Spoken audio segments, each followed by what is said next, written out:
وتلك الأمثال نضربها للناس لعلهم يتفكرون. Hikmah dari terbunuhnya atau peristiwa dari terbunuhnya paman Nabi Muhammad SAW oleh seseorang namanya Wahsy bin Harb. Dia budak, ya, budak dari seorang pemuka kafir Quraisy namanya Jubair bin Mut'im. Pamannya, ya, itu terbunuh dalam perang Badar, dibunuh oleh Hamzah. Maka ditawarkan, ya Wahsy, mau nggak kamu merdeka? Mau dong. Syaratnya satu, bunuh paman Nabi Muhammad yang telah membunuh pamanku, maka aku bebaskan engkau. Nah, seorang budak itu kan tidak punya dirinya, jemaah sekalian. Budak itu adalah dalam sosial, tatanan sosial di zaman jahiliyah adalah peringkat kasta yang paling bawah. Dirinya pun dia tidak punya. Kalaupun dia kaya milik tuannya. Ini budak, maka orang harus merdeka apapun caranya. Nah, ini yang menjadi motivasi dari si Wahsy ini kenapa membunuh paman Nabi Muhammad SAW. Maka dalam perang Uhud, jemaah sekalian, dia mengendap-endap dari belakang mencari mana Hamzah. Ketika Hamzah sedang berduel dengan musuh-musuhnya, membunuh kanan kiri, dia tidak ngeh kalau dia sedang dikuntiti oleh si Wahsy ini. Ketika mendapat celah, maka ditombak dari belakang batu besar. Itu Hamzah radhiyallahu anhu, maka terbunuh. Setelah itu, sebagaimana tadi dikatakan, dicabut. Setelah dipastikan dicabut tombaknya, kemudian datanglah Hindun, ya. Kemudian datanglah Hindun, istri Abu Sufyan. Istri Abu Sufyan, pemimpin perang, ya. Saat itu dibelah dadanya, dibelah perutnya, dan dikunyah hatinya. Nauzubillah min dzalik. Enggak sampai di situ, karena Hamzah ini adalah pahlawan, kesatrianya Nabi Muhammad dan kebanggaan keluarga besarnya Nabi Muhammad SAW. Maka orang kafir Quraisy memotong-motong badannya paman Nabi Muhammad SAW. Kemudian jemaah sekalian, ketika dalam Sahih Bukhari diceritakan secara singkat, ketika Islam menguasai Mekah, maka beliau lari.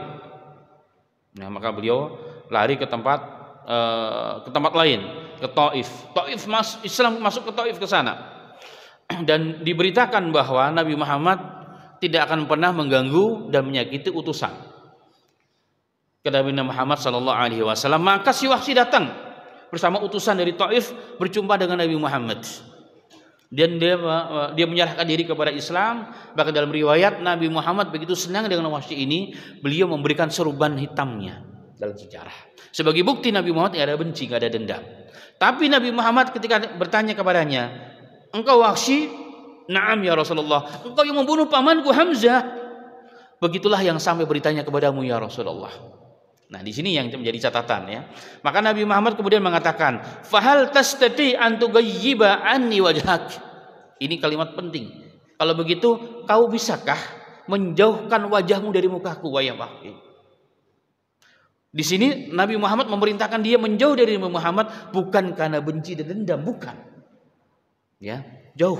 Maka beliau mengatakan, kemudian aku pergi jauh dari Nabi Muhammad SAW dan baiklah Islamnya. Kemudian setelah Rasulullah wafat, terdengar Musailamah al-Kadzdzab muncul. Maka dalam dirinya, aku akan datang ke Musailamah al-Kadzdzab, saya akan memerangi dan membunuh dia.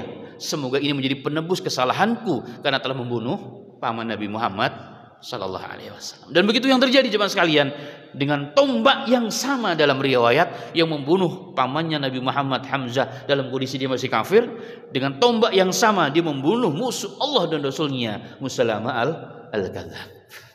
Nah, dari sini banyak catatan. Yang pertama, jemaah sekalian, bahwa minimal ada 3 atau 4. Yang pertama, Islam itu menghapus dosa masa lalu.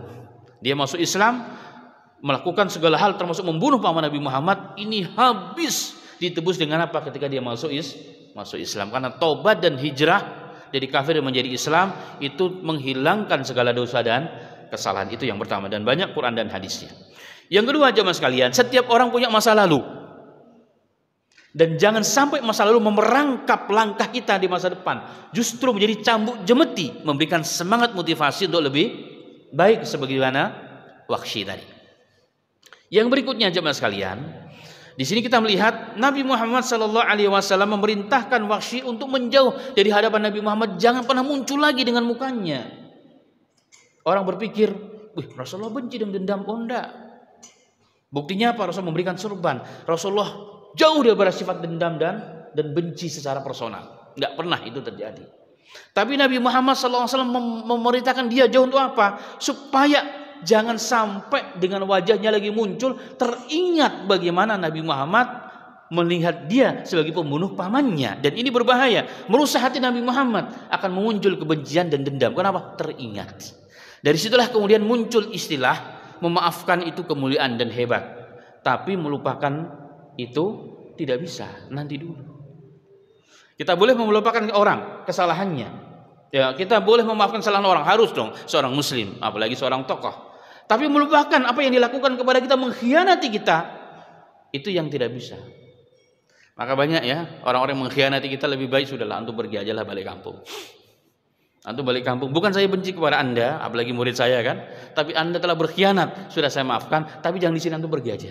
Karena ketika kita melihat dia, kita lihat bagaimana perilaku dia menusuk kita dari belakang, menggunting dalam lipatan. Lebih baik jauh supaya apa? Sama-sama ikhlas, hati kita terjaga daripada sifat dendam dan benci kepada orang yang berlebihan. Dan ini dicontohkan oleh Nabi Muhammad Sallallahu Alaihi Wasallam. Terakhir, konsekuensi dari para bertobat hendaknya seperti Wahsy. Jadi kalau kita berbuat kesalahan, apalagi kepada manusia, kepada Allah gampang, kepada manusia nggak cukup maafin saya dong, sorry bang, sorry ya bro. Nggak cukup begitu jemaah sekalian. Kalau kita ambil hartanya, kembalikan hartanya. Kalau orang yang tidak ada, cari ahli warisnya. Kalau yang tidak ada, ya sudah sedekahkan atas nama dia. Atas nama dia, bukan atas nama kita. Itu yang disebut menyedekahkan harta haram atas nama orang yang kita ambil. Hakikatnya itu bukan sedekah, mengembalikan harta orang kepada yang berhak di jalan Allah. Imam Ahmad mengatakan, yang bersedekah dengan harta haram pun aku takut dia masih berdosa. Kenapa? Karena dia telah melakukan dosa besar mengambil yang bukan haknya. Maka koruptor jemaah sekalian gak cukup minta maaf. Siapa yang minta maaf mengembalikan hartanya, ya sudahlah kita maafkan. Oh enggak bisa. Ya tidak bisa. Ada lanjutannya, itu apa? Illa man taba wa aslaha wa amana wa amila salihah.